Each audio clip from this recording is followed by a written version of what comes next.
presencial. Chavos, buenos días. Les voy a presentar al señor César Hinojosa. Viene desde México a visitarnos.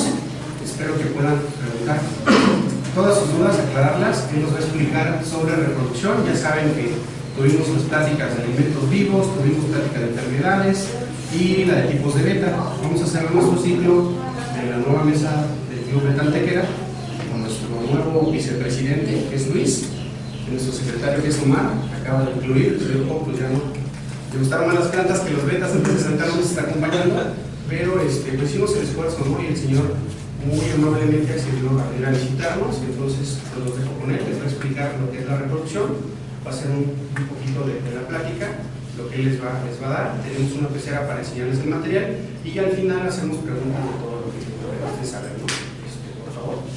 La duración es de 2 horas, si necesitan algo, aquí están los compañeros para apoyarnos, el baño está al fondo y pues damos la bienvenida al señor César.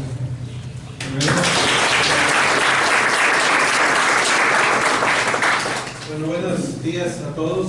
Qué gusto ver un grupo nutrido, interesados en lo que es el pez beta.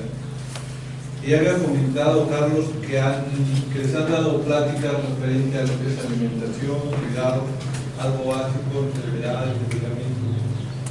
En esta ocasión vamos a hablar sobre la reproducción. Creo que la mayoría ya ha hecho algunas reproducciones, o alguien no ha hecho ninguna reproducción, o ninguna reproducción. Okay. Dentro de los que ya han hecho reproducciones, lo que debe quedar bastante claro es que no existe un método único, universal para la reproducción del pez, sino hay diferentes métodos.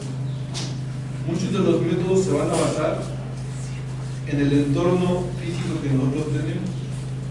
No es lo mismo reproducir un pez beta en Oaxaca que en Ciudad de México, o en Ciudad de México que en Acapulco, ¿sí? O que en Chihuahua, por ejemplo.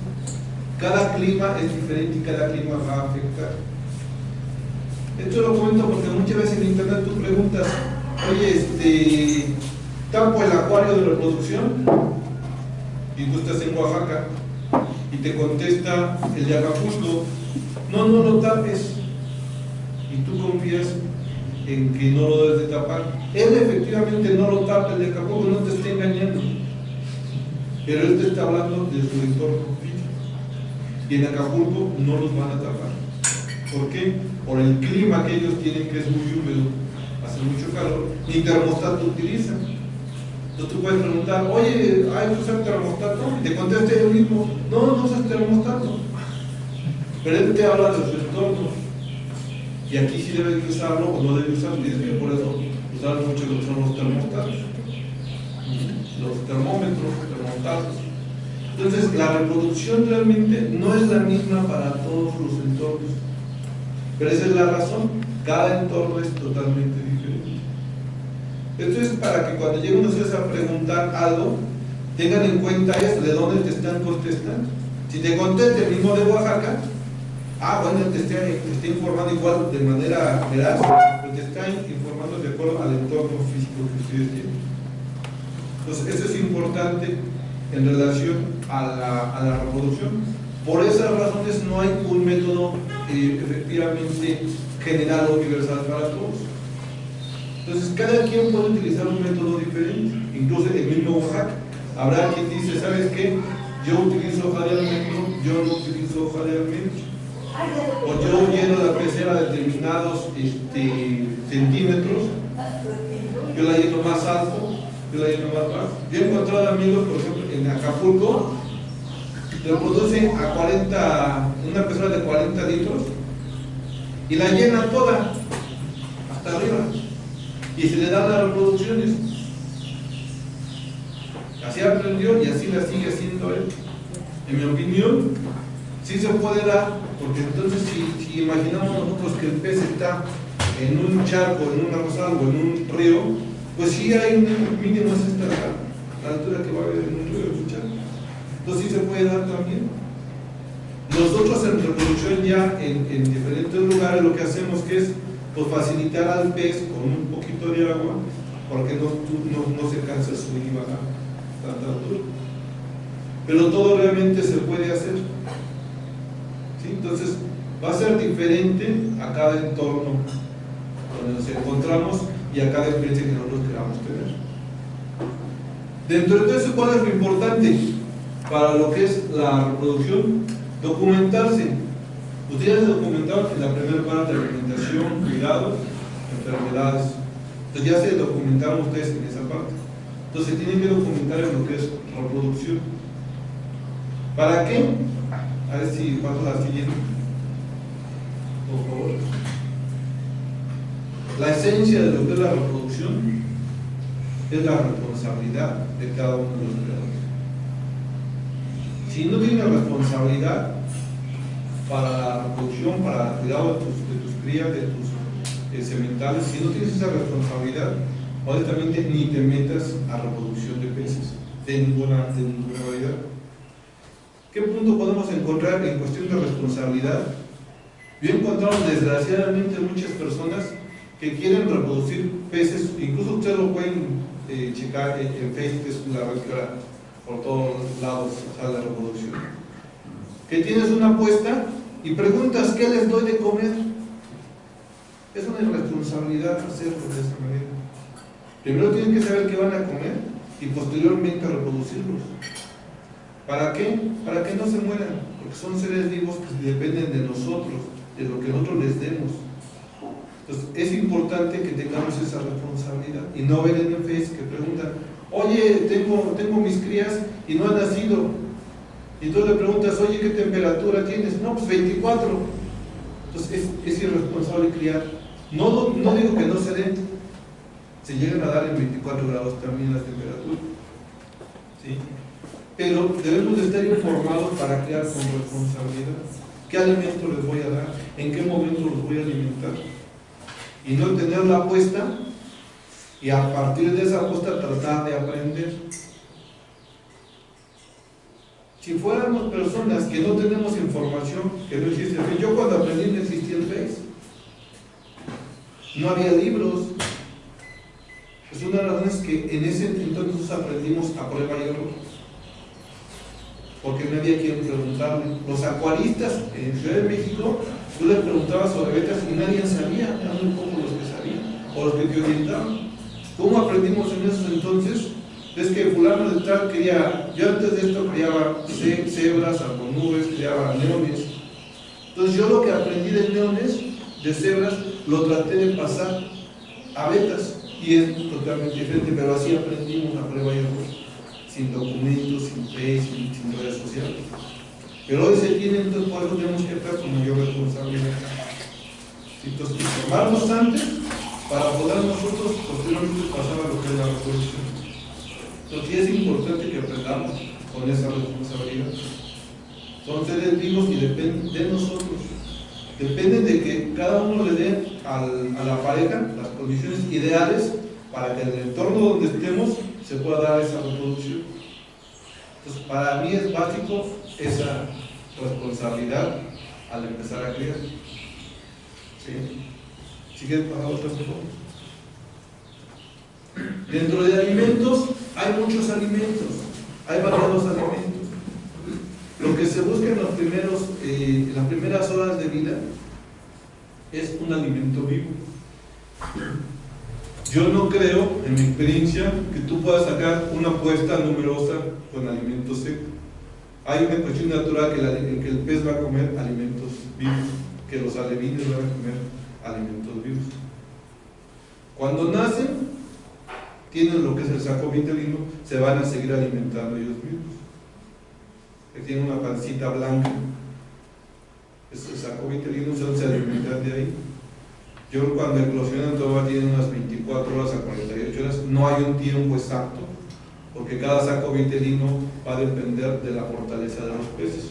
Entonces no podemos decir que el saco vitelino dura 24 o 48 horas, va a depender de la fortaleza de esas crías. Entonces tenemos, como criadores, tenemos que estar al pendiente de en qué momento se está consumiendo lo que es el saco vitelino. Yo recomiendo que cuando tengamos la puesta, tomemos el horario en que se dio la puesta, para así saber en qué momento van a eclosionar. Si la puesta es a las 10 de la mañana, son 36 horas a 28 grados, van a empezar a eclosionar a las 10 de la noche del siguiente día. Entonces ya sabemos en qué momento están eclosionando y en qué momento le vamos a dar su primer alimento. Así es importante los horarios. Dentro de los primeros alimentos, antes de esto va a depender de lo que ustedes están reproduciendo, pero le pueden dar a ustedes lo que son los infusorios. Los infusorios son microorganismos que se crean en las peceras, o ustedes los pueden crear de lechuga, de papa. Un infusorio, ustedes agarran agua de su pecera, ya sea de reproducción o de otro acuario, toman agua, un recipiente más o menos 1 litro, la ponen a hervir, a los 5 minutos de que ya esté hirviendo, le agregan un pedazo, una hoja de lechuga, le agregan un pedazo de papa, media papa, la agregan, que lleva 5 minutos, lo quitan del fuego, lo tapan. Al día siguiente, es como un té, una infusión. Al día siguiente va a estar opaco un poco. El recipiente, como tiene un frasco transparente. Pues lo van a ver ustedes opaco, es porque ya hay infusorios ahí, ya hay microorganismos ahí. Entonces esos microorganismos es lo que ustedes les van a dar de comer. Entonces si nacieron a las 10 de la noche o de la mañana, en ese momento ya pueden ustedes agregar un chorrito de esa preparación de infusorios. No se lo van a comer en el momento, porque ellos todavía se están alimentando del saco vitelino, pero ustedes ya agregaron el alimento para que en el momento en que se empiece a consumir el saco vitelino ya tengan ellos alimento. No todos consumen el saco vitelino a la misma hora, ni todos nacen a la misma hora. ¿Sí? Si es a las 10 de la noche cuando van a empezar a nacer, ¿qué va a pasar? Son a las 12, es la 1 de la mañana y están naciendo. No todos nacen a la misma hora. Entonces por eso van a agregar los infusorios con cierta periodicidad cuando empiecen a nacer. No para que los coman, sino para que los coman después. Se van a regenerar en el acuario los mismos infusorios. ¿Sí?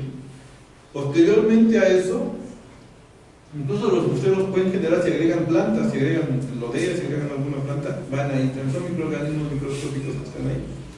Nosotros no los vemos, pero ellos sí los ven.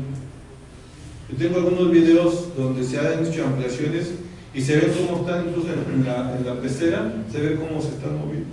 Pero nuestro ojo no lo ve, pero con los lentes sí los pueden ver. Entonces, uno de los alimentos que yo utilizo es el gusano de avena. Para muchos el gusano de avena es un alimento satanizado, que hace daño, que les come las ventrales. No hay realmente, desgraciadamente, estudios formales, estudios serios, estudios científicos que comprueben eso, ¿sí? Que haga daño el gusano de avena. Yo lo utilizo, pero muchas veces el problema es que te encuentras a alguien en el internet, en el Facebook o en otra localidad que dice, es que el gusano de avena es dañino, y empieza el show a decir, ¿hace daño o no hace daño? Entonces ahí ustedes van a decidir si lo utilizan o no lo utilizan. Yo lo utilizo. Otro alimento es la anguila de vinagre. ¿Sí saben cómo se prepara el gusano de avena? Otro alimento que se prepara es la anguila de vinagre. Si nosotros comparamos la anguila de vinagre, que también la conocen, entonces la diferencia es, son prácticamente del mismo tamaño. Gusano de avena todo se va abajo, pero la anguila de vinagre anda por todo lo prepara. Entonces, si consideras que la mayoría, si tú observas que la mayoría de tus crías están todavía en la superficie y que no bajan mucho, pues puedes darle la anguila de vinagre. Son opciones que tenemos para alimentar. Y hay otros alimentos. Posteriormente pasas a lo que es la artemia. Mucha gente habla que hay que darle la artemia recién naciendo a las crías. Yo en lo particular no la recomiendo. No la recomiendo porque si ustedes tuvieran la posibilidad de ver y comparar el tamaño del alevín con el de la artemia, anuncia el nauplio recién nacido, son casi del mismo tamaño. Mi pregunta es, ¿cómo lo vas a meter a la boca? Si es del mismo tamaño. pero nos dicen que con eso salen adelante. Ya la decisión es prácticamente de ustedes. Yo no la recomiendo. Ustedes pueden dar los náuseos a los 8 días, 10 días. Ya crecieron con otros alimentos y entonces sí ya se los pueden comer. Pero mientras realmente no se los pueden comer. Son del mismo tamaño. ¿Sí? Pero esos son diferentes alimentos que nosotros podemos emplear. Y hay otros. Entonces, aquí lo importante es que nosotros estemos observando, que nosotros llevemos en qué momento nacen, cuántos días tienen. Si ya tienen 10 días, ya les cambio el alimento. Si tienen 12 días, ¿qué alimento les puedo dar? Yo generalmente a los 12, 14 días, dependiendo de qué tanto han ido creciendo, a los 12, 14 días les cambio alimento, yo les cambio a pulga, o la chiquita. Pero dependiendo, pues ya sé cuándo nacieron, a qué hora nacieron, entonces ya sé que llegando a los 10 días, ya puedo cambiar, 12 días les puedo cambiar a pulga. Pero si todavía los veo chiquititos, me espero un día, 2 días más, pero tengo que llevar un control de días. Yo en el libro tengo un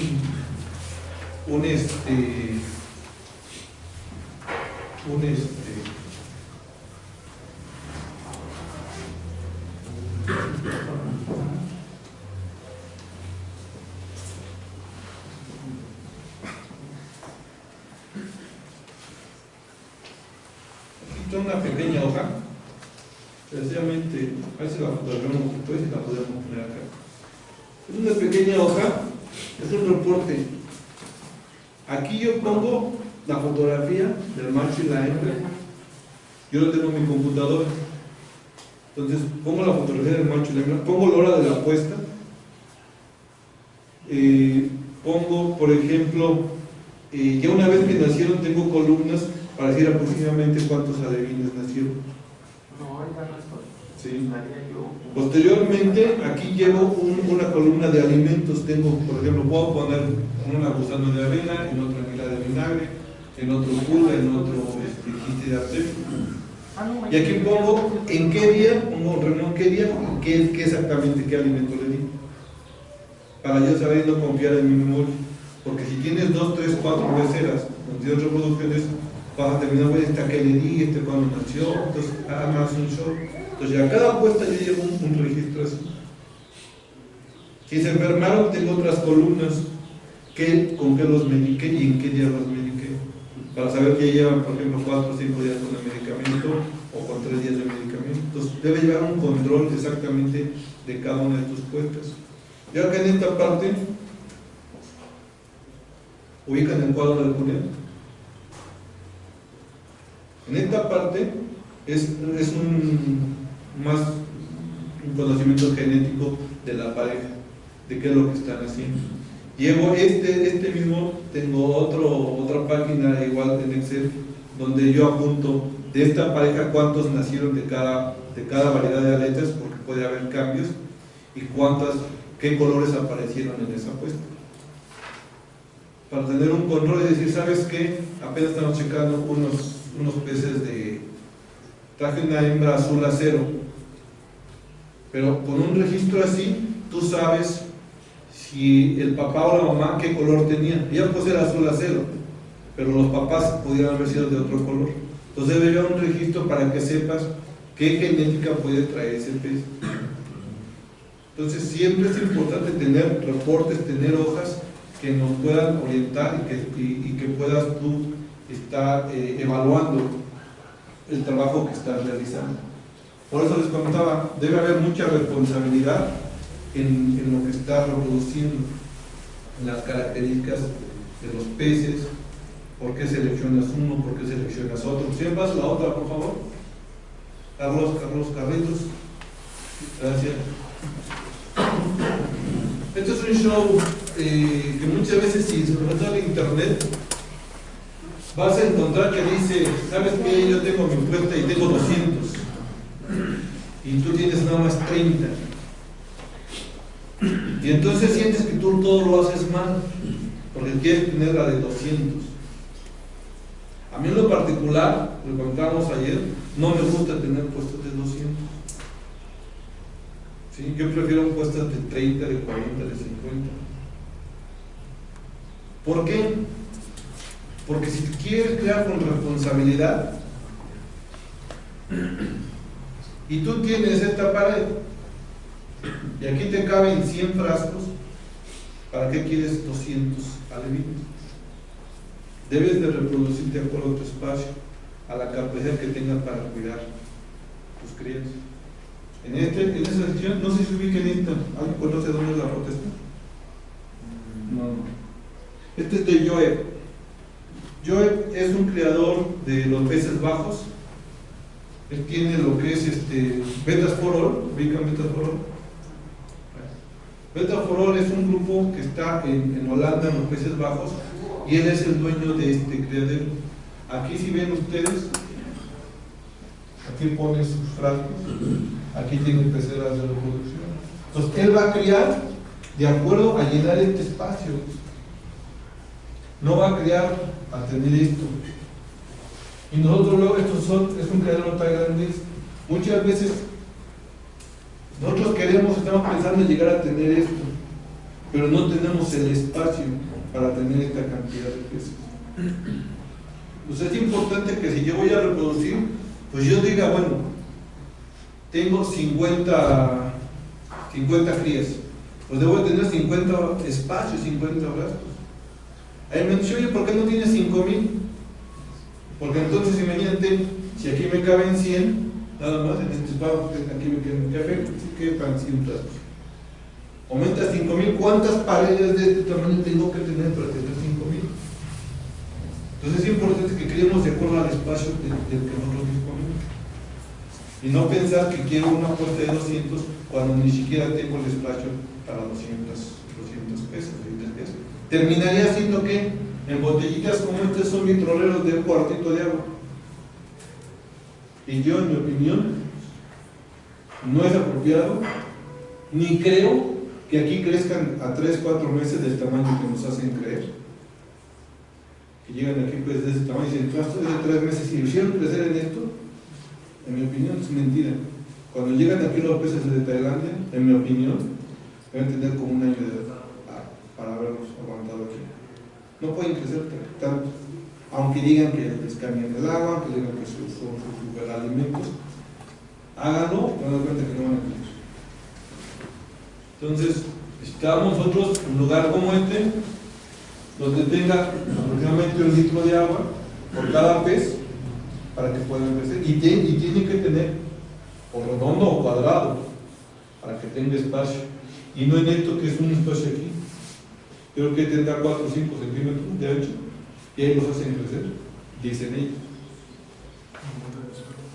Crecen no en 3 meses como luego los quieren. En mi opinión, yo no conozco otros lugares realmente, pero conozco fotos en videos. Amigos que han ido, que me han traído videos tomados por ellos y ves realmente cómo funciona. Pero yo no creo que los hagan crecer. Entonces, volviendo a la responsabilidad, tenemos que crear de acuerdo al espacio que tenemos. La mayoría puede empezar, cría en su recámara, dice, bueno, pues aquí en mi recámara tengo un cuadro que me van a caber 100. Bueno, pues a mí me gustaría, si me caben 100, que en la primera puesta que tenga, yo no tenga 50, para tener otros 50 espacios libres, para otra puesta, para otra pared. Yo en mi criadero tengo un espacio únicamente para 800 peces. No tengo más. 800 pesos son 800 frascos de 1 litro. Tengo que tener las paredes donde tenga yo que colocar 800 frascos, nada más. Entonces, en mi caso, para una puesta, yo prefiero de 50 a una de 200. Aparte, ya si lo hago un poquito comercialmente, ¿cuál fue un comercial? No hay que tener miedo, y mucha gente está en contra de esto, pero lo voy a comentar. No hay que tener miedo a decir que somos hobbyistas, ¿sí? O a decir que estamos obteniendo dinero de esto. El hobbyista normalmente no va a obtener dinero de esto, porque es un hobby y le va a dedicar el tiempo mínimo que es un hobby. Pero de repente yo encuentro gente que dice que soy hobbyista y compré 500 pesos. Compré 100 pesos, compré una caja de peces. Y te autonombras hobbyista. No, pues autonómbrate lo que eres, es que yo estoy revendiendo, soy vendedor. No tengamos miedo a decir eso. Sí, yo entré, en mi caso, yo entré por hobby, porque ya yo tenía un acuario, creaba otras cosas, y entré por curiosidad. Cuando yo veo un desove, por accidente lo vi, me impacta el momento en que hay un desove. Yo, ¿qué es esto? Entonces yo por curiosidad entré a esto, ¿no? Jamás pensé llegar a donde hemos llegado con los betas, porque no había información, como les comentaba, no había nada. Si llegaba alguien con una revista, me acuerdo que se llegó a la par un amigo con una revista, yo creé una página que traía de betas, oye, préstamela, ¿no? Y me acuerdo, dice, no te la puedo prestar, bueno, préstamela y vamos a fotocopiarla ahorita. Y sí, la fotocopiamos al momento, los fondos eran documentos sagrados, o sea, no había. Entonces no dejamos miedo que digamos, ¿sabes qué? ¿Somos hobbyistas o estamos ganando dinero? Y en mi caso, actualmente yo gano más dinero, ya no es, para mí ya no es hobby, ya es más negocio. ¿Sí? Mucha gente, lo repito, compra 500 y dice soy hobbyista, o está vendiendo en muchos lugares, es que el hobby. Yo ya no lo veo así, yo creo que hay que llamar a las cosas como eso. Entonces, yo en alguna ocasión llegué a tener puestas, me preguntaban de cuántas es el amarillo que tengo, 160. Como yo trabajo líneas más puras, líneas ya muy bien definidas, imagínense lo que es tener 160 placats, en época en que no se vendían tanto los placats como hoy, todos blancos. O sea, encontrar 160 personas para vender una a cada quien es muy difícil, porque tienes demasiados peces iguales. Si tú tuvieras 20 de unos, 20 de otros, 30 de otros, es más fácil que alguien vaya y te compre, porque si no le gusta a uno, le gusta a otro. Pero tener 160 iguales es muy difícil desplazar esa cantidad. ¿Qué ocasiona? En que si lo vas a vender tú en 100 pesos, los tienes que vender en 20. Y eso fastidia el mercado. Porque tú estás pensando en ti, no estás pensando en el otro que tienes que está creando blancos también y que los tienen 100 y tú lo metes en 20. Y al rato cuando quieran vender otra vez en 100, ya la gente no te lo vende. No, yo compré 20, no sé, es que ahora en 100 los voy a volver a comprar. Entonces yo sugiero que cada quien críe de acuerdo al espacio, con esa responsabilidad de lo que yo puedo criar y no tener líneas que afecten el mercado, que afecten a otro vendedor, porque finalmente todos estamos en este medio. Hay colores para todos, hay más de 20 y tantas mil combinaciones de colores. ¿Y quieres pasar al otro, Carlitos? Por favor. Tienes que elegir el que a ti te guste. ¿Sí? Yo sugiero que la gente reproduzca el color que a él le guste. Hay cantidad de colores y cantidad de aletas diferentes.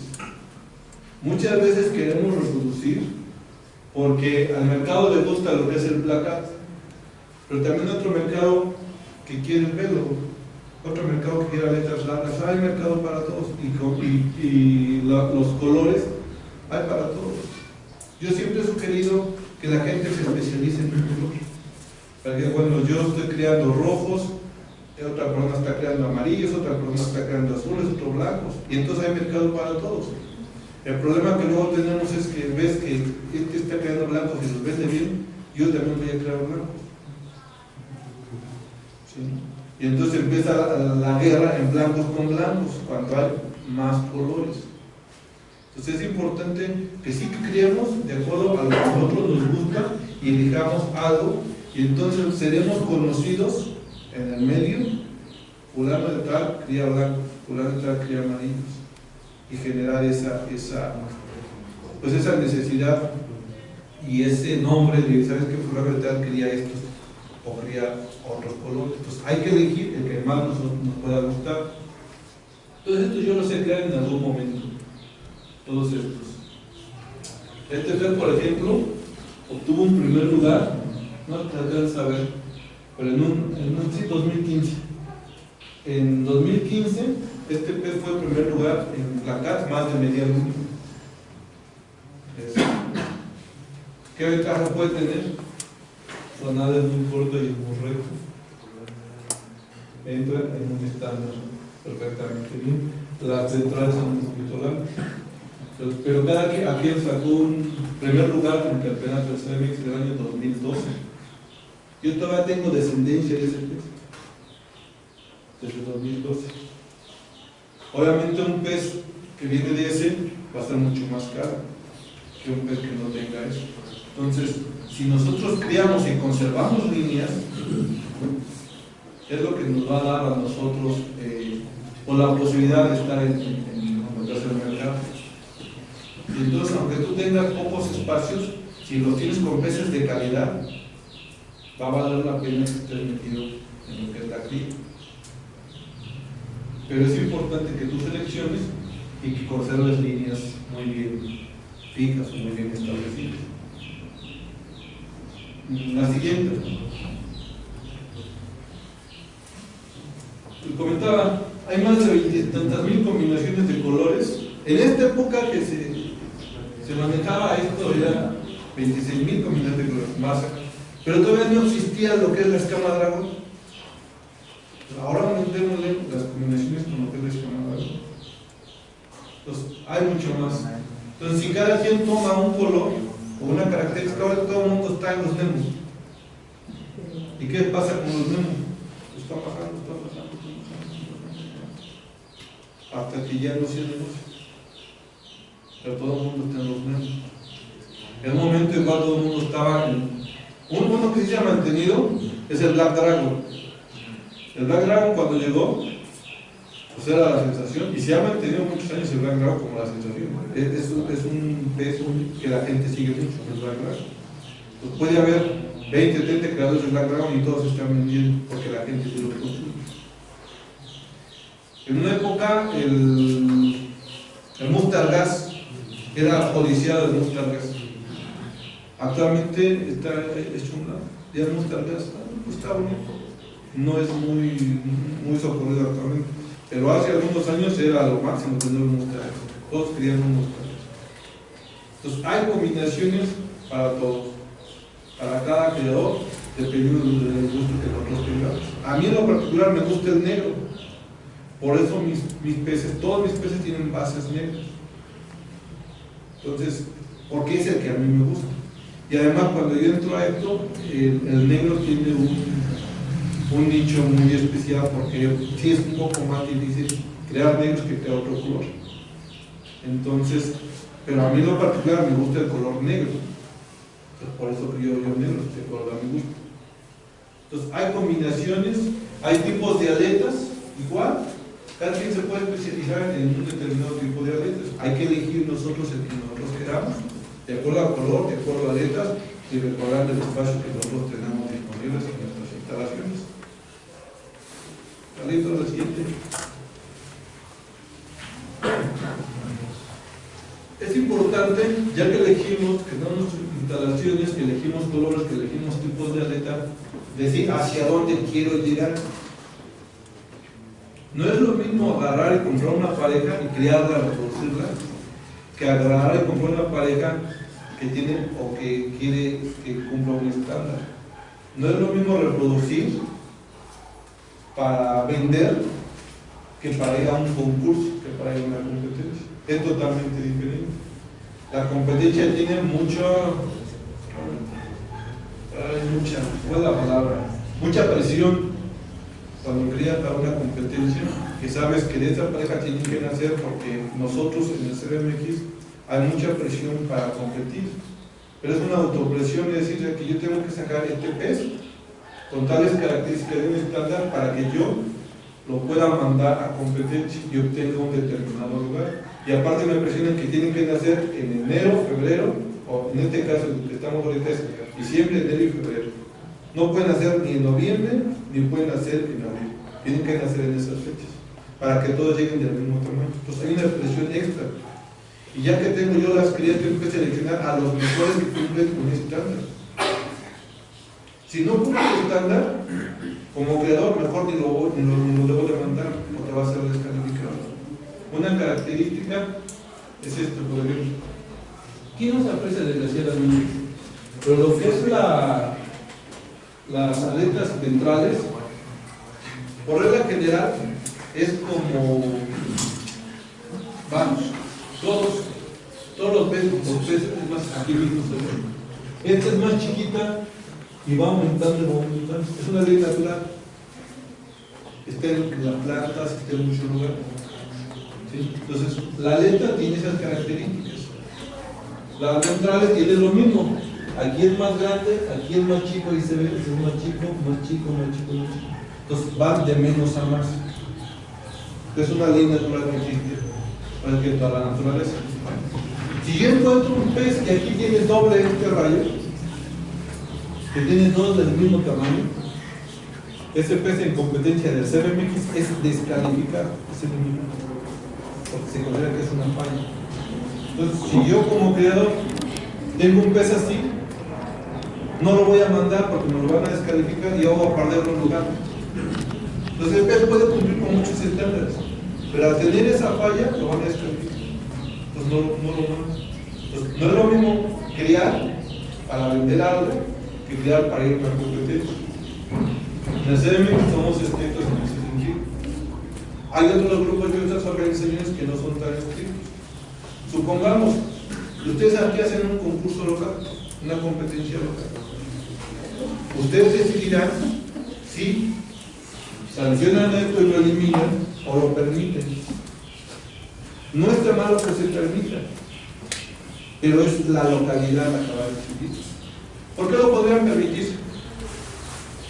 ¿Por qué? Porque apenas va a surgir aquí. Porque no cuentan con... Hay que hacer tampoco cuando fue el CMX. No contamos con peces de calidad en esos años. En 2011, no tenemos en 2011 ganó un dragón que no habría 180 grados, pero fue el campeón del concurso. Pero no había en 2011 entonces se permite. Si ustedes lo evalúan, ¿cómo que ganó este? Pues sí, porque en ese momento histórico no había medias dragones, eran los primeros dragones que había. Entonces en ese momento histórico aquí pueden decidir que este no se sancione, porque no tienen otros peces. El anterior, el que ganó en 2012, no hace una perfecta ley, pero era lo que se tenía en ese momento. Tenemos otro que ganó en 2005, 2006, lo comentábamos ayer, los rayos, aquí tanto checos así como citas, pero como no había un documento que sancionara eso, este pez ganó. Si ustedes ganan un pez a competencia CMX y no saben de esto, se les va a eliminar. ¿Sí? Pero en el momento en que ganó un pez que tenía todos los rayos y chuecos, no había un documento que castigara eso. Actualmente sí hay un documento que castiga esto, pero cuando fue que estaban todos chuecos, no había un documento y ese pez por eso ganó. Cuando nosotros tomamos las fotos y vemos que ese pez tiene ese gran defecto, que es un gran defecto, en ese momento el CBM dice hay que hacer un documento que elimine a este tipo de peces y que sancione esa falta, porque no puede ganar un pez como si ¿sí? Pero nosotros en el CMX tratamos de ir a la perfección, ir mejorando, ir mejorando, ir mejorando. Algo que actualmente se tiene en el CMX es esto: la membrana debe estar formando cada uno de los pétalos como esto es una flor margarita. Es una flor margarita, todos la tenemos en la mente como es una flor margarita, todos los pétalos son iguales. ¿Sí? Entonces, la membrana de los peces debe formar una flor margarita. Entonces automáticamente cuando tú vas a seleccionar para la competencia o eres juez y quieres calificar, debes de buscar automáticamente que tenga esa flor margarita. Si la tiene, significa que normalmente tiene el mismo número de rayos aquí, que tiene armonía. Hay ocasiones en que yo lo veo mucho en los peces de importación, que le falta un pétalo. Aquí tiene dos, le falta un pétalo. ¿Qué significa? Que hay deformidad. ¿Sí? Que estos no tienen esta membrana y que estos dos rayos muchas veces están hasta pegados, están hechos bolas. Es una deformación en el queso. Entonces, es algo que buscas tú para lo que es reproducir y para lo que es para una competencia. Esta que es una línea recta. Esta aquí, bueno, la imagen está deforme. Esta debe ser una circunferencia exacta. Como aquí es una circunferencia, el borde es una circunferencia. Si tiene aquí un pico, es una deformidad. En competencia hermana la recta puntas. Entonces, volviendo, aquí vamos a comentarlo. Aquí tiene 8 rayos blandos de cada rayo duro. Entonces, en todas tiene esa característica. 8 rayos blandos de cada rayo duro.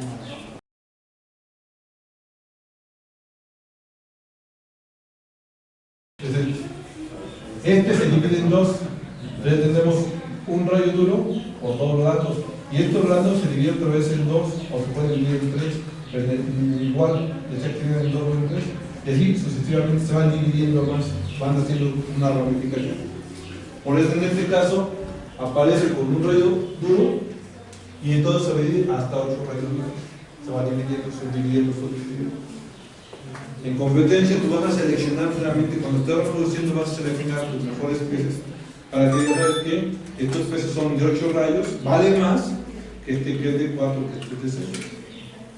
Entonces tú estás criando y seleccionando, ahí puedes establecer el precio. Algunas de sus características es, de entrada, que las 3 aletas entran en un círculo casi perfecto. Normalmente el que van ustedes a encontrar esta aleta alar más largo, un pedazo más. Nosotros en el estándar buscamos este pez, por estar dentro de ese círculo, tiene un valor agregado mucho mayor que uno que tuviera la aleta más larga. Ustedes vean un pez que entra en un círculo, automáticamente es un pez de mucha calidad, de mucho trabajo y un grado alto de excelencia. Y aquí vienen otras características. Por ejemplo, para evaluar, y esto lo hacen todos los estándares, la medida de los peces es un cuerpo que es al borde del pedúnculo. El pedúnculo es esta parte, aquí inicia y aquí termina. Cuando termina el pedúnculo, que es donde van a iniciar el crecimiento de la aleta, al labio inferior, esto es lo que es el cuerpo. Esa es la medida. Entonces puede ser, si mi pez tiene 5 meses, tiene un cuerpo, vamos a darle de 3 centímetros. Pero si mi pez tiene 4 meses, a lo mejor es de 3.5. Bueno, la evaluación es en base a cada pez, o de 3 o de 3.5. Porque tomo como medida esto. Entonces, si yo tomo como medida esto, aquí está. El estándar dice que de esto, esta es la mitad, divido este en 2 partes, este divide en 2 partes, y esta parte es la mitad, la pongo aquí. Y este otro círculo es que lo divido en 3 partes iguales. Entonces, este es 1, 2. Bueno, aquí este mismo lo divido en 2, a 3/4 partes del cuerpo. Entonces, la aleta debe de estar en lo que es medio cuerpo o 3/4 partes del cuerpo. Entonces, está adentro. Y así tiene diferentes medidas. Entonces, yo estoy creando en base a un estándar, en base a algo que quiero lograr, en base a algo que hay un documento oficial en una organización que es el que te dice. Entonces, crear para esto es crear para una competencia y mandar a los mejores peces. Yo cuando concurso, selecciono, tomo el estándar y digo, a ver, este cumple, no cumple, si cumple, no cumple. Y trato de mandar al mejor pez a una competencia. Muchas veces tienes tú 10, 20 peces, solamente 1 o 2 son los que cumplen el estándar para una competencia. Pero tienes que mandar a lo mejor. Y entonces el club por eso reconoce el trabajo de los creadores. Ahora, no necesariamente tienes que ser el mejor creador que pueda haber, no, pero si tú ya estás trabajando con la intención de mandar algo, con la intención de estándar, eso es lo que se valora, la intención y el trabajo que tú hagas para poder participar en una competencia como el CBMX. Puedes entrar a competir desde cero, o sea, como novato. Tú puedes comprar una pareja con quien tú quieras, o puedes tener una pareja de importación, y lo que se va a ver es el trabajo que tú hiciste de selección, cómo los creaste, cómo los creciste, cómo seleccionaste. Entonces lo que se valora es al trabajo del creador. ¿Sí? Entonces es importante reconocer ese trabajo. Si quieres la siguiente, Carlitos. Pues show para entrar a la reproducción. La reproducción tú lo puedes hacer de esta manera o de esta manera. A veces queremos hacer esta porque nos venden la idea de los tailandeses, que hacen muchas cosas. Pero también tienes esta otra opción. Entonces vamos a ver prácticamente. Tú tienes la manera de elegir qué tipo de reproducción tú te vas a meter. Vamos a ver otros. La siguiente. Algo muy duda de la gente cuando empieza es el nido, cómo es el nido, cómo lo podemos obtener. La mayoría conoce lo que es el vaso de unicel. ¿Sí? Tiene una ventaja el vaso de unicel, que yo agarro y meto la mano y lo puedo mover por la PC y se protege el nido, se protege nosotros. Pero cuando comenzamos no vemos bien si hay o no hay, y estamos preguntando, oye, ¿cómo hago para darme cuenta si ya hay huevos nados? Pero es muy bueno el vaso de unicel. Pero no es el único método, no es la única manera. Y en la reproducción, cuando investigaste, cuando te documentaste, puedes hacer algo diferente y vas a hacerlo en lo que es sobre la marcha. Tú puedes decidir un nido u otro nido dependiendo de tu experiencia y dependiendo a las características de cada uno de los peces. La siguiente. Ese es el resultado cuando tú crías con el nido. Cuando ya nacieron, tú los ves muy fácilmente. En las imágenes tú los ves negritos. Si acaban de nacer, si tienen apenas 12 horas, faltaría de 12 horas, los ves blancos, porque tienen más lo que es el saco vitelicio. Pero a medida que pasa el tiempo, aquí está en horizontal, de vertical, 24 horas, 72 horas ya los estás viendo horizontal, normalmente a 28 grados. Entonces el vaso te da esa facilidad, el poder observarlos de manera cuando están naciendo. Quizá en el nido, por ser blanco los huevos, no te da la facilidad de verlos exactamente si ya hay huevos en el nido, pero cuando nacen sí los ves muy bien. La siguiente. Otra manera, el nido es una planta. Ustedes deben saber que cuando el pez ya no quiere hacer el nido o le cuesta trabajo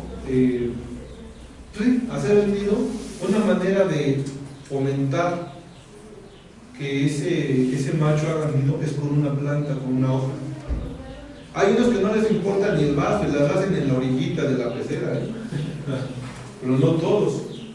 Entonces, nuestra obligación es tratar, si no lo quiere hacer en el vaso, bueno, lo va a poner una planta. La planta o la hoja puede ser muy fácil para que de ahí no se alimenten porque ya tienen infusorios. Pero si metemos una planta contaminada, adiós nuestro hueso. ¿Sí? Entonces, tengo que tener muy consciente de lo que estamos haciendo. Pero motiva la hoja. Estas hojas, cuando se dio estas imágenes y esta, pues esos son los blancos que les comentaba. Cantidad de blancos, 168 para ser más exactos. no se daba la apuesta, recuerdo por ejemplo no se daba la apuesta, en aquel sí no había problema, pero en este no se daba la apuesta. Como creador debe de tener en mente, si yo estoy diciendo que con una hoja se puede motivar a que nazca, a que hagan el nido, ¿qué haces? Yo en esta ocasión agarré, me salí a la calle, un árbol, agarré una hojita así, se la puse, de la calle, enjuagas y la montas, porque no tenía plantas acuáticas. Entonces tienen que tener también esa capacidad de improvisar. Los veteros, la mayoría, estamos creando aparatos, estamos creando muchas cosas para solucionar algún problema. Entonces, ¿sabes qué? Saco por una hoja de un árbol X y sería muy bien esa prueba. Tienes que improvisar también. La siguiente. Ahí se ve. Era lo que les comentaba. Eran recién nacidos y son blancos por este punto. Y el pote tiene muchos años. La siguiente. Este es un nido con un plástico. Aquí la fotografía está tomada de arriba hacia abajo, está tomada así. Aquí se ve todo el plástico y se ven las burbujas. Aquí, absolutamente no hay nada en este momento, solamente son las burbujas. La siguiente. Aquí ya me sé así. Y si tú ves la diferencia, aquí hay burbujas y aquí ya están los huevecillos. Esto yo lo recomiendo cuando estamos comenzando como novatos, cuando son nuestras primeras puestas y no sabemos identificar el color de los huevos. Aquí lo vas a ver así tranquilamente y ves que hay una buena cantidad de huevos. Y es más fácil, ya no estás preguntando si hay o no hay o cómo deben de verse lo que son los huevos. La siguiente. Y es la misma, y aquí ya está, ya vemos igual por arriba, y ya nació. Es muy parecida a la del vaso, que sí podemos ver en el nido que nació. Aquí igual levantamos la tapa y vemos hacia abajo que ya nació. Son todos esos puntos. Entonces, hay diferentes nidos, hay gente que va a poner la hoja de almendro, que va a poner más cosas para dar un mejor ecosistema al pez para la reproducción. Entonces hay diferentes maneras, no existe una desde el principio, va a depender del entorno que tenemos, de nuestra capacidad que tenemos, de la experimentación que nos hagamos para ver de qué manera voy a reproducir. Yo en todos lo que he hecho, todos los medios que yo les presenté, todos los he utilizado en determinado momento, dependiendo de la pareja, dependiendo del sistema. Actualmente yo estoy utilizando, yo lo utilicé prácticamente cuando empecé, ahorita estamos poniendo una bolsa de plástico, pero cuando yo empecé yo utilicé el cuadrito de papel celofán blanco y ahí fijaba en el nido. Pero el problema que se puede tener es que el nido está dando por todos lados una manera de fijarlo. Pero también yo lo utilicé, el papel celofán, utilicé una plaquita de... No les enseño nunca, no sé.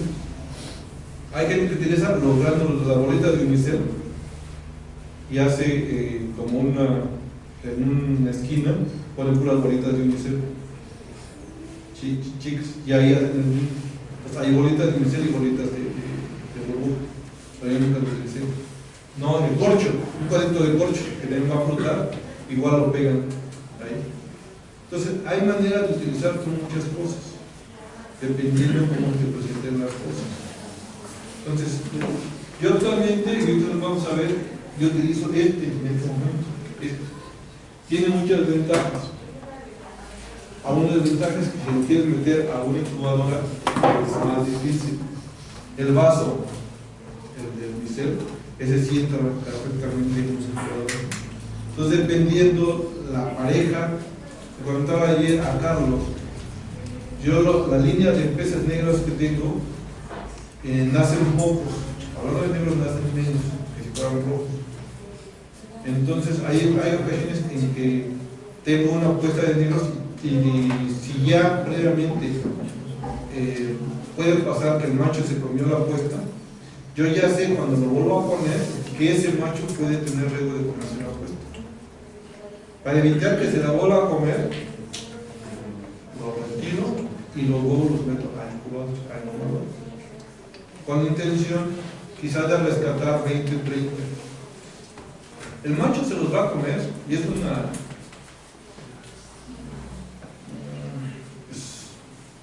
Más que nada yo pienso que la información es errónea en el sentido de que yo te vendo un pez y tú lo pones a reproducción, se come los huevos, luego me dice a mí, oye, el pez que vendiste se comió los huevos. Yo te contesto para lavarme las manos, es que es novato. Y le echamos la culpa que es novato y se va a comer los huevos porque es novato. Yo en particular, en mi experiencia, no es cierto eso. El pez se va a comer los huevos por otras situaciones. La que yo más he encontrado es porque no están fecundados los huevos. Al no estar fecundados, el pez, como un perro, como un gato, se va a comer a las crías. Un gato, una gata, tiene 4 o 5 gatitos, y si hay uno que viene más, se lo va a comer. Una gata, un perro hace lo mismo, una perra hace lo mismo. El pez no sabe por qué no va a hacer lo mismo. Entonces, se los van a comer porque tienen un problema en el huevo, porque no se desarrolló. Un huevo, pongamos que este es un huevo. Cuando está puesto está así. Cuando se va desarrollando, el embrión se empieza a desarrollar así. Imaginen ustedes como Saturno, que es el planeta, y tiene un anillo, unos anillos, y siempre lo vamos a ver así. Así se desarrolla el huevo. El huevo está aquí y el embrión se va a desarrollar así de manera horizontal. Entonces, si tú lo puedes ver, vas a ver que está así. Si el macho ve que esto no se ha desarrollado, se va a comer, porque él sabe que no hay vida. Y a lo mejor los otros 20 que tiene ahí sí están creciendo y sí tienen el embrión sí está ahí. Y ese es el que va a seguir cuidando. Pero el que no hay embrión, desarrollarse se lo va a comer. Entonces los come no porque sea novato o no porque tenga hambre. Los come porque no hay vida. Y él solamente va a procurar que se sobrevivan los que son aptos, los que tengan vida. Y los que no. Yo esto lo digo porque he tenido la oportunidad de filmarlos en una cámara con un lente muy potente y yo he observado cómo va desarrollando. Por eso no he sacado un video donde la abajo hacia arriba y donde ve, date cuenta lo que ve el macho. Él ve así, tú lo estás viendo horizontal, pero él los ve así y él ve exactamente cuál se ha ido desarrollando. Yo tengo una toma así desde abajo hacia arriba y puedes ver eso y cómo se mueve uno, cómo se mueve otro, cómo se mueve otro. Cuando tienen problemas, al cumplir esto del nido de incubación, cuando tienen problemas así de que nacen pocos y el macho se los esté comiendo, yo soy incubador en ese momento, pero no siempre la usas. Entonces va a depender de tu capacidad, de lo que hayas aprendido, de lo que hayas leído y de la capacidad que tengas para resolver en ese momento un problema que te puede presentar la reproducción. ¿Sí? Entonces es básicamente lo que se requiere para la reproducción. La que sigue, por favor. Lo que teníamos básicamente preparado para ustedes es esta plática. Ahorita viene otra sección donde lo vamos a tratar de ver prácticamente, pero no sé si tengan alguna duda, algún comentario, alguna pregunta sobre lo que se trató o algún otro tema que quiera comentar, una pregunta a la mejor ajena ahí. Una duda, en cuanto a lo que comentaban del macho, si se come los huevos quiere decir que no es malo, ¿no? Como comentaba Luis Novato, pero ¿qué se puede hacer? ¿Seguir intentando o dejarlo por la justicia? Sí. Bueno, muy buena la pregunta. Los seres humanos, cuando nos vamos a casar, la ley y la autoridad te dice que te hagas análisis de sangre. ¿Sí? ¿Para qué? Porque a lo mejor tu sangre es buena, la pareja es buena, pero por el momento que se van a juntar, que van a procrear, la sangre del ser humano puede chocar y el niño puede tener un problema. Por eso te mandan a analizar la sangre, porque puede chocar. ¿Sí? Por ejemplo, mi sobrina, cuando se iba a casar, tuvo un problema de eso, que su sangre con nosotros no era compatible, se tuvo que hacer un tratamiento médico, después del tratamiento se pudo tratar para que no chocara la sangre. En los peces, en los animales es lo mismo, pero lo estás haciendo no porque lo estudies, porque lo haces de manera quizá arbitraria, lo haces que si pasa en los humanos, porque no pasa en los animales. Entonces, mi opinión es que ese macho y esa hembra están chocando su sangre. Yo he hecho encuestas donde compro un macho que no tiene nada que ver con los míos y lo cruzo con una línea mía y nace mal. Pueden hacer centrales, pueden hacer mal. Y no chocó la sangre. Y luego decimos, es que había mucha consanguinidad y chocó la sangre. Entonces, está chocando la sangre porque no son compatibles desde el principio. ¿Qué soluciones? Bueno, si esta pareja, pues es importante, yo en mi fotografía identifico qué macho es, tengo la fotografía, cuando los saco al club los selecciono y están numerados también. Entonces, hay un control para ver eso también. Bueno, esa pareja se comió todos el macho, ¿qué hago? Esa hembra y ese macho los vuelvo a cruzar, pero con otra pareja. ¿Sí? Porque a lo mejor lo que no son es que ellos no sean compatibles, pero ese macho sí puede tener que ver con otro, o la hembra. Si se repite el caso, supongamos que el macho lo tengo aquí y lo cruzo con otra hembra, y la hembra la cruzo con otro macho, y esta pareja no vuelve a dar, es que la hembra puede ser estéril, pero este macho sí es estéril, y sí se dio bien con la otra hembra que lo cambió. Entonces es importante seleccionar, separar, numerar, tener un control exactamente del macho. Así tú puedes saber también que este macho con una pareja no dio, pero con esta otra pareja dio, pues vamos a 100 crías. Entonces la descendencia de ellos, sabes que también es bueno, que puede ser bueno. Pero si este solamente te puedo dar 5, sabes que esta descendencia tiene problemas. Aunque tú ya tengas los 5 que crecieron, sabes que puede tener problemas. Pero si no estás identificando desde antes. Yo cuando pongo un macho con una hembra, llevo un control. Para el macho llevo muchos números, muchos controles, ¿no? Yo pongo este macho azul, es hijo de la apuesta 525. Y voy a mis archivos de 525. La 525 fue un macho así y una hembra así. Y nacieron tantos, y se enfermaron tantos. Todos alimenté de esta manera. Tengo un registro hacia atrás. Entonces yo sí puedo saber exactamente una pareja que pongo de 2 viviendas. Y así puedo rastrearlos. Hay 7, 8 generaciones.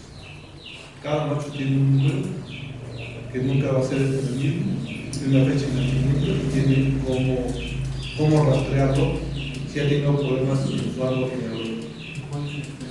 Entonces, sí es importante para poder tener peces de calidad, para poder tener líneas establecidas. No es lo mismo una línea que crucemos una pareja, ya tengo yo crías, a que tengamos una línea establecida. Las líneas establecidas son así. Las perras son de esta manera. Entonces, una pareja, nacen las crías y el 80% son iguales. Es una línea fija establecida. Si tienes que 10 de uno, 20 de otro, 15 de otro, es una línea que no establece que tiene el tutti frutti, digamos. Entonces, la idea es que tengamos líneas establecidas para que sepamos intentar predecir, es un intento, qué peces van a nacer. Entonces, ojalá haya quedado la duda. ¿Alguna otra? ¿Cuántas oportunidades le das a un macho si no sería su primera apuesta? No es muy, depende el macho. Yo tengo líneas establecidas. Yo tengo una línea de base negra muy fuerte que es mi mejor línea. Te doy más chance que una línea que no está tan tan reconocida. Yo tengo Green Lakes, Blue Lakes, Black Cooper y lo que son los melanos. Dentro de eso sacan unos mármoles y todo eso, la línea que les comentaba hace rato. Si es la línea del campeón de 2012, le doy 3, 4, 5 las veces que sean necesarias. ¿Sí? Porque es una línea muy trabajada, es una línea que yo trato de mantener por muchos años más. Porque es mi trabajo. Pero si es una línea nueva, no le doy más oportunidades. A los melanos igual, les puedo dar, yo en la línea de melanos que tengo, vamos a poner un número. Si tengo 20 ejemplares machos, yo vendo nada más 10. Me quedo con 10 para mí. Para de ahí tratar de seguir a la siguiente. Pero del Green Lakes, si tengo 20, vendo 17, me quedo con 3. ¿Sí? Entonces, va a depender de las líneas que tengas establecidas, de dónde quieres llegar, que tú le des más o menos oportunidad. Si es una línea que vas a trabajar a empezar, tú le puedes dar 1 o 2.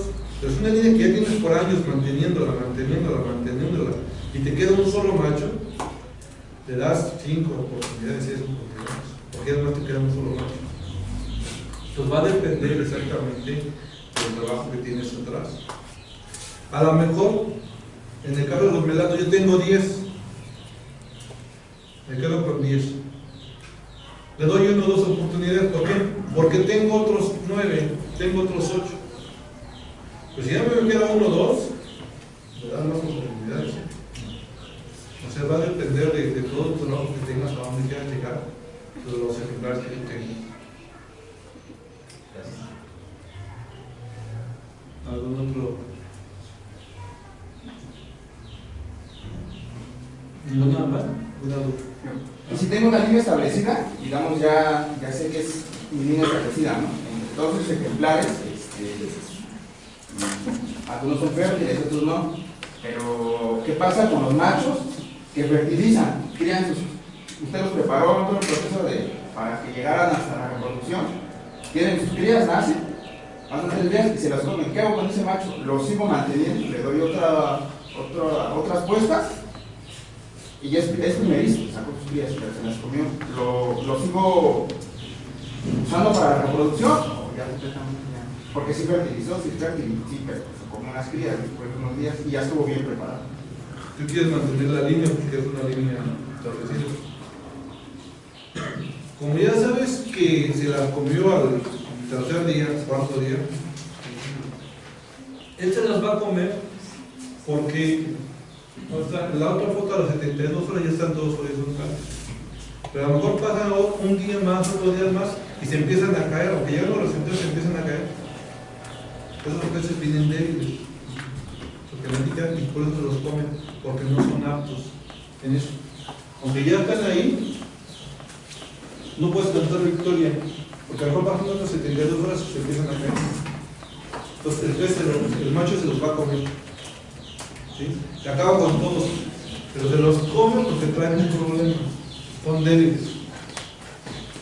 En ese, si tú quieres mantener la línea, porque es una línea fija, una línea establecida, yo recomiendo que en ese momento se use la incubadora. La incubadora te va a ayudar a que no vas a sacar adelante el 100% de tu puesto. A lo mejor sacas 10, 20 ejemplares, 15 ejemplares. Pero como es una línea establecida que tiene muchos años de trabajo, lo que vas a hacer es garantizarte que tengas algunos ejemplares para la siguiente generación. Entonces ahí puedes tú utilizar, en la siguiente puesta con ese macho, vas a utilizar la incubadora. No sé si la ubican en la incubadora. Imaginen que este es un palo. No tiene esta parte. Bueno, que hay muchas cosas que han hecho. Le cortamos aquí, entonces ya está por los 2 lados. Tenemos un frasco. Está ahí cortado. Ah, sí. Está bien. Tenemos el frasco. Aquí está abierto. No tiene fondo. ¿Sí? Entonces la incubadora es que le ponemos aquí una tela, incluso la camiseta de la persona, es un un tejido que permita que entre agua, que haya cierta circulación, pero no permita que se caigan los huevos. Entonces aquí le ponemos esa tela y la amarramos con lío. Entonces el fondo es una tela y lo que hacemos es meter aquí adentro los huevecillos. Hay gente que dice que lo hace con un gotero o una pipeta, entonces succionas lo que es el nido, saca los huevos y los depositas aquí en lo que es el fondo de la. Pero este está aquí. Pongamos que hasta aquí no está el termómetro, está el agua. Y tú aquí le haces un hoyo, lo vas a enganchar con un alambre. Yo lo hago con una ventosa, como esta. Te la pongo, lo voy a hacer esto más de aquí la pego. Entonces aquí tiene un dedo. Que es mucho, lo puedo subir. Lo subo, pero yo ya tengo aquí adentro mis pisos. Yo no utilizo el redondo, yo mandé a hacer unas cuadradas en las cuales me cabe todo el vaso. Entonces ya doy cuenta que tengo así, quito el vaso, cuando quito el vaso, lo meto así y dejo adentro todo el vaso.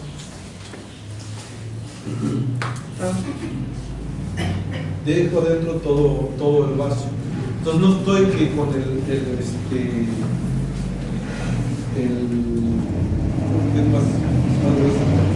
más resistible.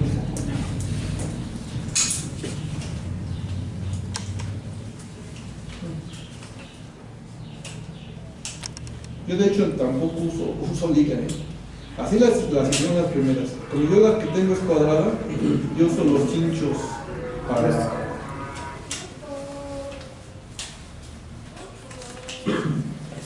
También que es así.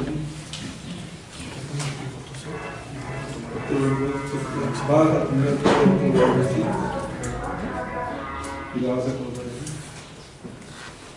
En vez del agua hasta aquí, le pones macho. Si ustedes hacen un control de días, el macho tarda de 8 a 10 días, algunos sin comer, algunos, no todos dejan de comer, algunos no duermen, eso sí, no duermen.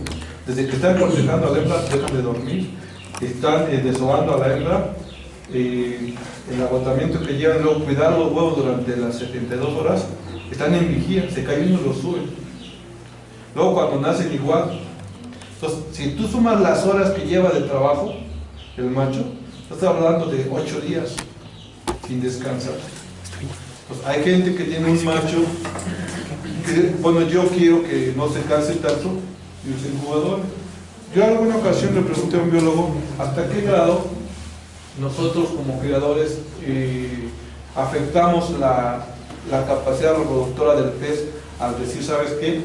Tus hijos ya nacieron en incubadora por 2 o 3 generaciones. ¿Hasta qué grado le quitamos nosotros, usando una incubadora, la posibilidad o el instinto de reproducir al beta porque estoy utilizando el incubador? Él me contó que no afecta, que tiene que pasar miles de años para quitarle el instinto de reproducción. O sea, que sí se puede hacer, porque no tan fácil vamos a quitar el instinto de reproducción de que lo haga, a que tú lo hagas con un incubador. Entonces sí se puede hacer. Lo ideal es que no llegues a eso, ¿sí? Que tengas machos fuertes. Pero si tienes el problema que es tu línea establecida, se lo está comiendo, pero tú quieres seguirla trabajando, utilízala. Y es decisión y es como te enfrentas en las cosas.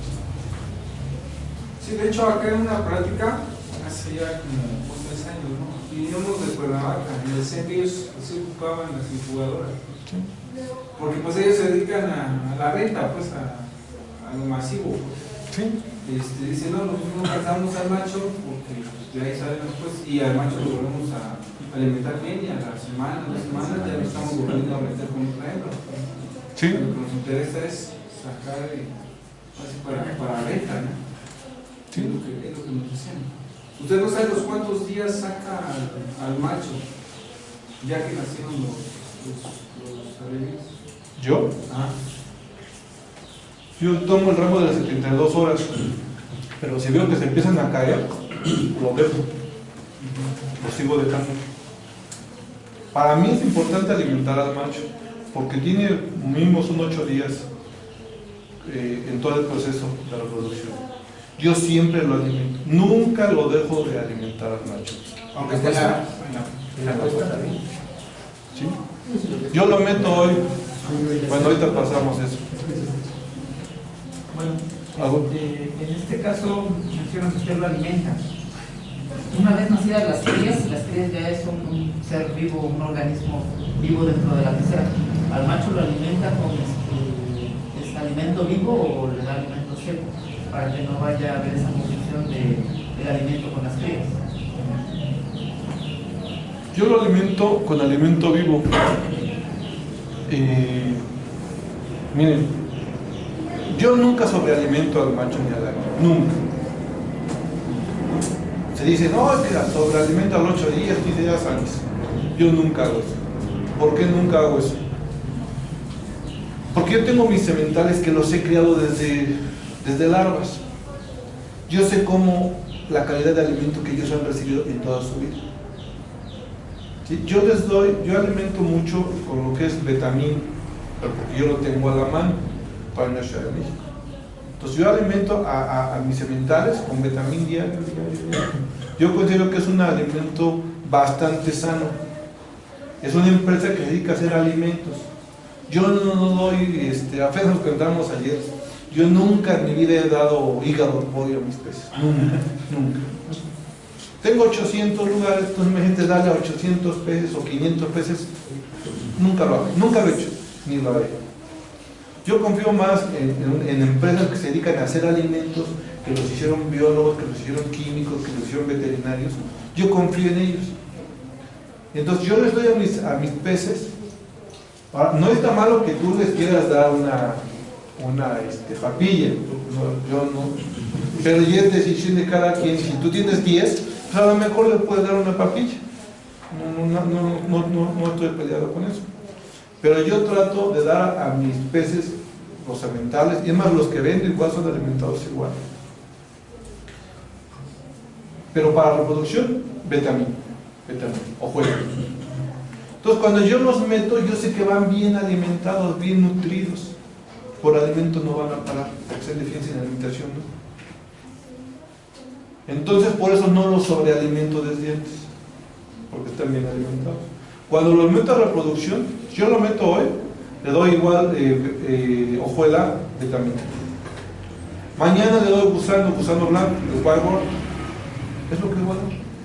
Y ya lleva 1 o 2 días en el acuario y es lo que está comiendo 2 veces al día. Cuando meto a la hembra, la puedo meter en plato, la puedo meter de manera diferente. Le sigo dando de comer a los dos, lo mismo, gusano a los dos. Cuando siento que ya va a ser la puesta, le doy menos. Si normalmente le doy 5 gusanos de cada uno, le voy a dar 2 o 3 gusanos de cada uno. Para que no, pienso yo, que para que no se saturen de su estómago intestinal al momento de hacer el desove. Hace el desove y le doy de comer, pero le doy de comer igual 3, 4 gusanos, porque va a estar haciendo ejercicio. No lo puedes poner a reventar, pero le doy los gusanos. Están haciendo, le doy los gusanos. Ya están en lo horizontal, le doy gusanos. Siempre lo alimenté. Cuando lo saco, lo dejo que se descanse, ahí no le doy de comer muy bien, que se relaje. Generalmente yo lo voy a poner, lo saco en un frasco y lo voy a tapar, lo pongo en una jerga, un trapo, que esté a oscuras, que se relaje a oscuras. ¿Por qué lo hago? Pienso yo, si ya dices cómo los cuidó, cómo se desvive, y tú los sacas, pues yo pienso que da una atención, si ya los cuidó a sus crías, y tú se las quitas, yo trato de que él se relaje, y lo pongo en un frasco oscuro. Creencias, a lo mejor no le importa a él, pero si yo vi cómo los cuidó, yo sí trato de hacer eso por el pez. Me ha tocado ver peces que los saco de reproducción y a las 2 horas se mueren. Entonces, oye, ¿cómo fue posible de cuidar tanto? Y los estaba cuidando todo, y lo acabo de sacar y a 2 horas se murió. Si ahí estaba cuidando todo. Entonces, creencias de uno, solo fue un lugar oscuro. Y no le doy de comer. Y cuando está en la reproducción, ¿les deja la luz prendida? Porque yo veo que muchos lo hacen. No, no dejo la luz prendida. ¿No le da noche? ¿Dónde? ¿Día y noche? ¿No les da su día y su noche? No, por eso, día y noche. Pero una luz tenue. No. ¿Nada? ¿No te acuerdas? Mira, Tú lo trabajas desde 8 días, luz prendida. Uy, el pudiente. no. Yo trato de que el pez reciba, como cualquier ser vivo, día y noche. Que él perciba que es de día y que es de noche. Entonces, si es de día, ahorita aquí hay luz. Ahorita bueno está medio apagado, pero hay luz, te entra cierta cantidad de luz porque hay sol. En la noche va a entrar mucho menos luz, pero el pez debe sentir que es día y noche, es un ciclo normal de la vida. Claro. Yo donde reproduzco no tengo ventanas, todo está totalmente cerrado. ¿Sí? Ahí sí, en la noche dejo un foco, pero no un foco en la pecera, sino un pequeño foco al rincón, que tú entres y veas como penumbra, pero no le pongo una lámpara a la pecera, sino que sienta como que es la luna. La luna nos da cierta cantidad de luz. Cuando hay luna, vas a la calle y hay luz. Cuando hay luna, está mucho más oscuro. Yo trato de que sienta que hay una pequeña luna. Y tengo una lamparita muy pequeña, que se la dejo prendida, pero no a la pecera. Además, el beta, bueno, según lo que yo he leído, los peces ven mejor que los seres humanos. Los peces que están en el agua ven mucho mejor que los seres vivos que estamos en la tierra. La evolución se dio del agua a la tierra. Entonces dice que ven mucho mejor los peces que los seres humanos. Nosotros pensamos que ven igual que nosotros, pero un águila ve mucho mejor que nosotros. Todos los peces ven mucho mejor que nosotros. Entonces va a ver, vos tiene la capacidad de ver los huevecillos y ve cómo está evolucionando el embrión. Entonces va a ver mucho mejor. Si nosotros vamos al cine y entras, vas a ver muy oscuro. Una vez que te acostumbras ya empiezas a ver más claro, tus ojos ya se acostumbran. El pez hace lo mismo. Le apagas la luz, de día sí tiene la luz prendida. Le apagas la luz y en un rato ya se acostumbra. Antes ya no le pones la lámpara, yo no le pongo nada. Pon la luz al rincón, esto, como si fuera similar a la otra. Y es un poco yo he tomado videos, apenas tomé un video y ese es el experimento. Yo sí lo veía y tomé el video y se ve todo negro, no se ve nada, así es como entonces no lámpara. ¿Algún otro comentario? Ahorita que habló de la mortalidad, a mí mi miedo que me da para empezar a reproducir es precisamente eso, ¿no? Que como yo quiero mucho a mis ejemplares, ahora sí que me da miedo que vayan a morir. No hay como tips o algo que usted diga, haz esto o esto para que haya como menos porcentaje de que muera el papá. Pues O ya es un volado de... mira, sí he tenido problemas en que yo trato de contaminar lo menos posible mis acuarios. Yo no uso hoja de almendra en ningún aspecto, por ningún motivo. Estás metiendo otro producto a tu acuario que puedes contaminar. Yo sé que muchos lo usan, ¿no? Ahora, oye, con cada que pongo la hoja de almendra, pues yo no sé por qué no la uso. Yo considero que meter otro organismo a tu acuario es un riesgo de contaminar tu acuario. Entonces ya trato de no meter ningún contaminante. Difícilmente meto una planta, por lo mismo. Entonces, con la intención de cuidar la puesta, de cuidar los ejemplares. La manera de cuidar es la alimentación, no forzar a tu pez y que diga, sabes que yo, un macho lo dejo descansar un mes o más. Me hace la apuesta hoy y descansa un mes. Y se mantiene en su acuario, en su pecera con temperatura, buena alimentación, pero descansa un mes. Al mes lo vuelvo a meter. Yo generalmente a un macho le doy 2 puestas o 3 puestas, exageradamente 3 puestas. Es muy raro que le dé 3 puestas.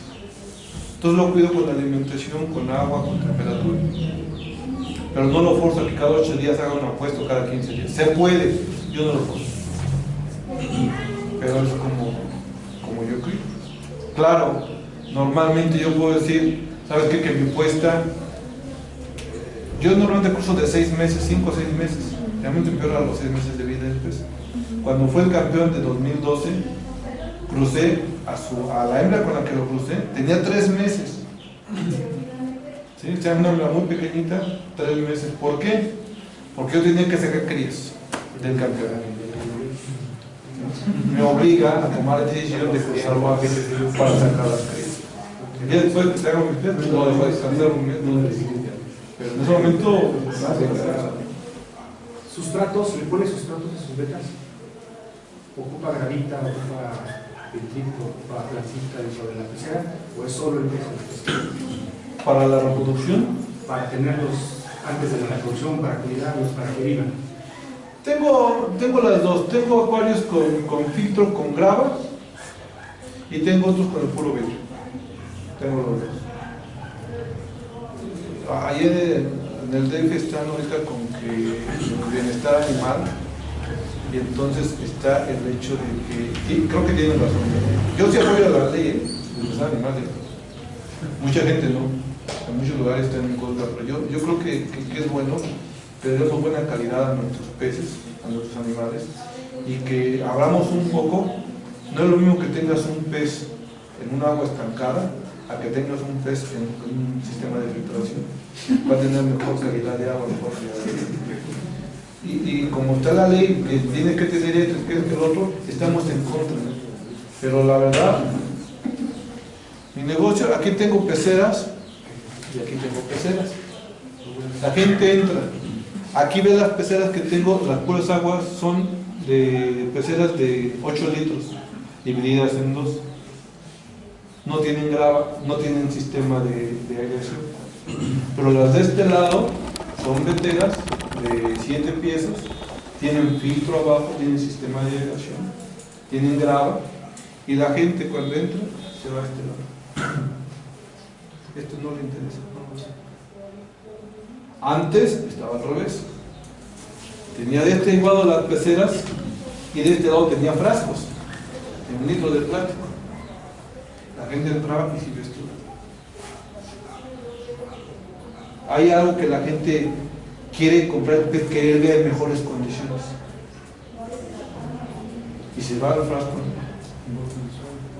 Es caso que yo observé con mis clientes que entran. Automáticamente todos van de este lado, que tengo las peceras con termostato, acá es calentador fijo, tengo aireación, tengo grava, se ven bien, unas tienen luz. Entonces la gente entra y se va a donde vea que pues Ahí, que comenta que tiene sus peceras, ¿comparten agua o están así por separado? Pues las de este lado solamente son 2 por pecera y las de este lado son 7. Pero no, yo no estoy muy a favor de tener todo conectado. Si te enfermas, te van todos. Yo prefiero, si se enferman 7, probablemente que se mueran 7 a que se me mueran 50. Pero si la gente, yo opino que hay que tener la mejor calidad. Para la reproducción, no pasamos al otro, ¿no? ¿Vale? Que no sé qué horas son. Son Las 12. 10 para las 12. Miren, entonces la vamos a llenar, ¿no? Sí, claro. Una última pregunta. Yo tengo más o menos, ahorita tengo como 5 betas. Pero yo no tengo una pecera grande así, todos juntos, y las botas colmaditas, como no se ven, pero todas están las mismas. Entonces, ¿hay habrá alguna alguna interacción, no sé, tal vez hormonal o así, entre hembras y machos, que no se vean, por el hecho de estar en la misma, ¿no? Dicen que sí. Dicen que sí se genera una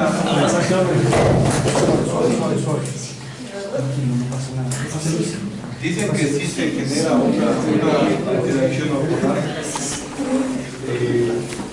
¿Y hay alguna afectación en que en eso? Pues que les perjudique, ¿no? Aquí en el ejemplo estamos usando agua de garrafón. Yo uso agua de la llave. ¿Tú los asabonafonos acá? O el pura, la impura. Yo uso agua de la llave. Usted también, señor. Pero, bueno, pero hay que aclarar algo. El agua de la llave de México es tratada. Nuestra agua viene del río, trae muchísimos minerales. Sí, yo la dejaba reposar y eso. Tienes que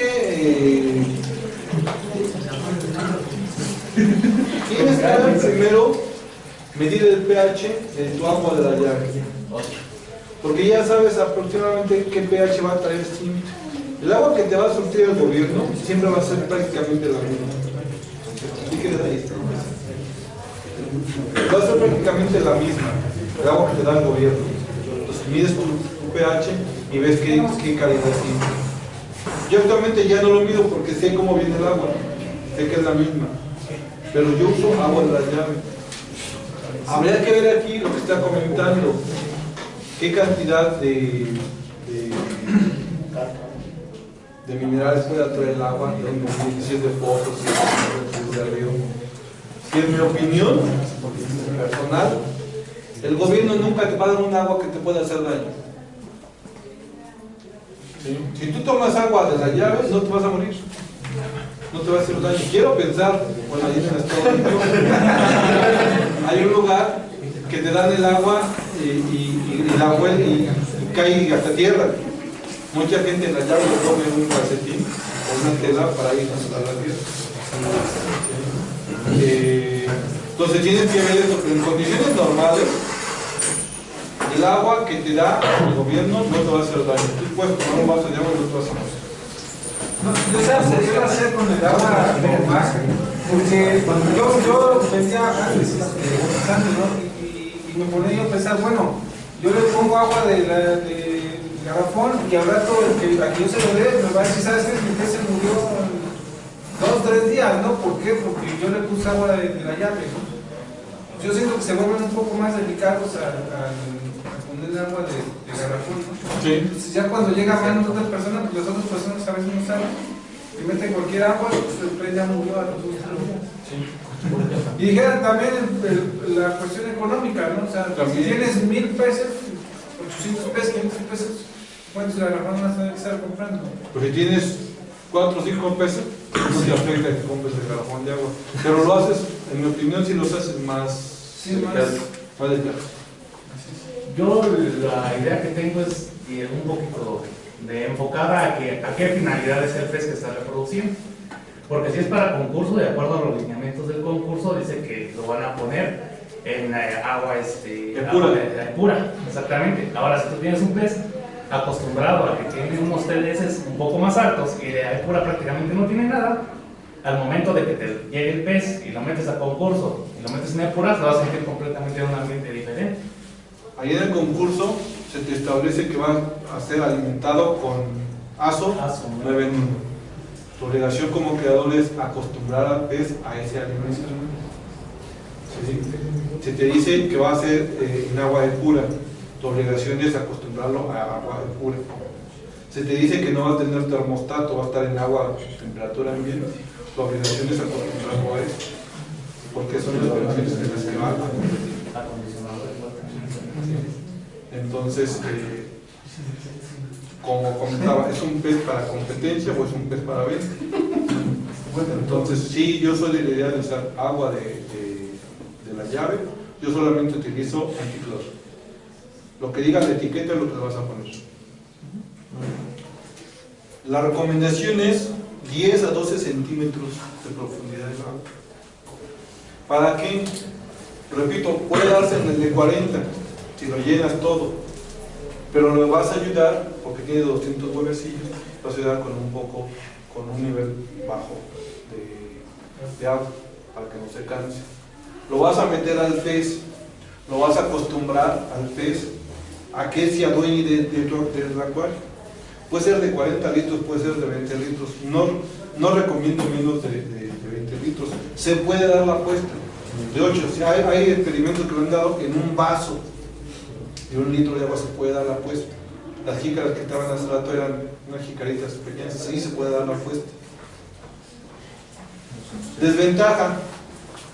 ¿Cuál es la desventaja? Que si nacen 200 peces, se van a morir rápido en un litro de agua. Van a contaminar rápido. Entonces tenemos que estar prevenidos mínimo 20 litros de agua. Yo meto al macho, lo meto, yo generalmente trato de que sea en la mañana. Porque cuando yo llego al criadero, trabajo en la mañana y después me voy al negocio, no están juntos. Entonces voy al criadero y después me voy al acuario. Entonces todo lo que hago yo lo hago en la mañana o en la noche después de salir al acuario. Entonces en la mañana a las 10 de la mañana yo estoy metiendo al macho. Lo dejo, ya está la temperatura, lo meto, lo dejo 24 horas. El pez ya se adueñó, no le pongo para que haga el nido, pero ya se adueñó del acuario. Lo que hago yo,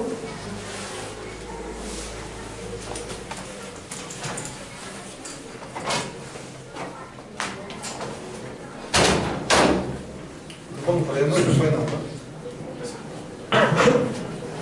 Perdón, no. Lo que tienes que hacer es, la vas a montar.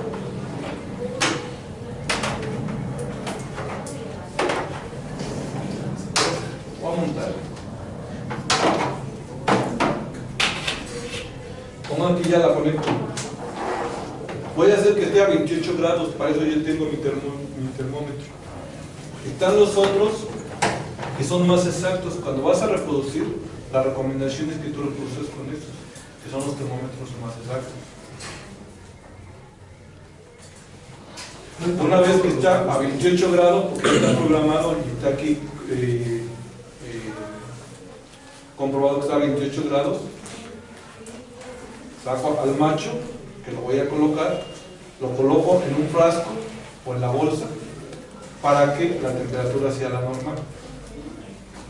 Si yo lo tengo de 26 grados, lo voy a poner en 28, bueno, son 2 grados. Si lo vacío luego, tú puedes dañar al pez por un cambio brusco de temperatura. Entonces sí lo vas a aclimatar, como normalmente aclimatado. Una vez que esté aclimatado, 10-15 minutos, ya lo suelto. Entonces ambas son las 10 de la mañana y ya tengo yo al macho aquí. Se tiene que adueñar el macho.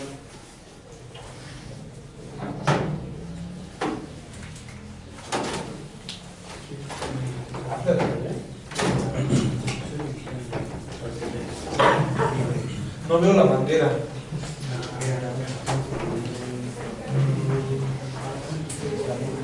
Yo oxigeno el agua.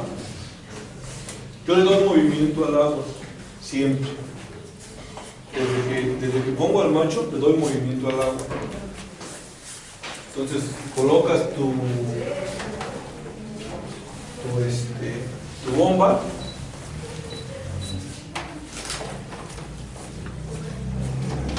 Ahí está ya conectado. Yo lo meto por un espino. Aquí podemos ponerle yo muchas veces lo atoro. Lo podemos ponerle una goma. Entonces ya está el macho, ya está conectada la manguera y está ya la temperatura. Yo lo voy a tapar. Aquí está cortado, solamente para que entre esto. Y lo que busco es que tenga circulación el aire.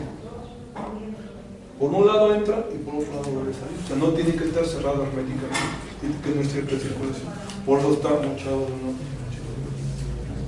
Si yo no quiero abrir, por aquí le puedo dar hasta de comer. Pero yo lo abro como tengo todo cerrado, yo lo abro sin problema. Destapo toda la pecera. Pero cuando están aquí, trato de destaparlo lo menos posible. Entonces aquí lo dejé 24 horas. Llego al otro día, igual a las 10 de la mañana. Y hay dos opciones de meter a la hembra. Hay más opciones. Aquí faltaron los agujeritos que comentabas, si soltaba lo que es las hormonas. Entonces, en este, que no tiene fondo, tienen que tener hoyitos. Muchos. Yo lo pondré así. Entonces, yo meto aquí a la hembra y el macho no la va a estar, la está viendo pero no la puede agredir. El momento en que entra aquí, también la aclimatamos, ¿no? Antes de meterla aquí.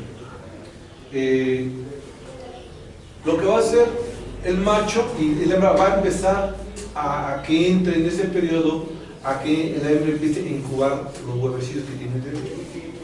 El macho va a provocar eso en la hembra, pero no la va a tocar, solamente la está viendo. ¿Sí? En ese momento que yo acabo de colocar a la hembra,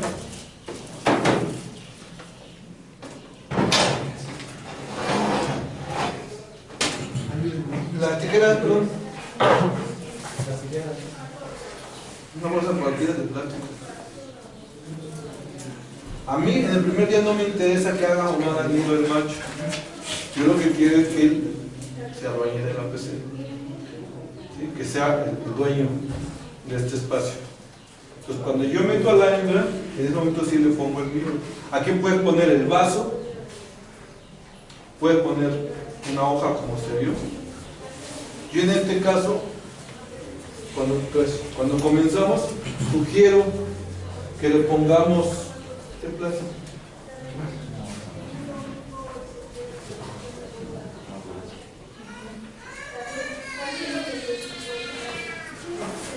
Y es una bolsa cualquiera, ¿eh?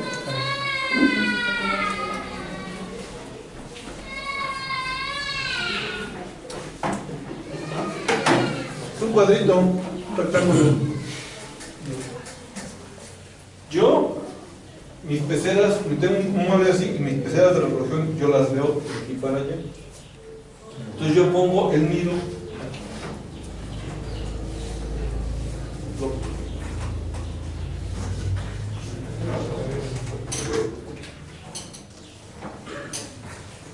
Que sería la correcta acá donde está la bomba. Lo pego. Está anclado con la misma agua, se pega.